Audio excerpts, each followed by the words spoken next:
ও যুবক, আমার কাছে একটা লোক এসেছিল। লোকটার বাড়ি একে যমুনা। লোকটা থাকে অস্ট্রিয়া, এটা ভিয়েনা, অস্ট্রিয়া।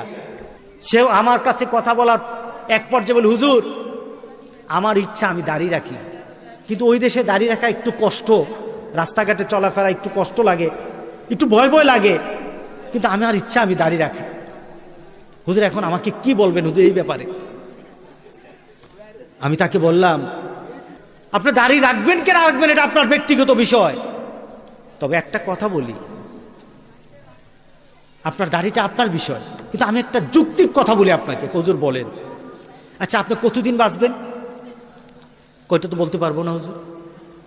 আপনি কি কবরে যাওয়ার সময়টা কি আপনার জানা আছে যে এতদিন পরে যাব, দাড়ি টাড়ি রেখে যাবো, এই ধরনের ব্যবস্থা আছে?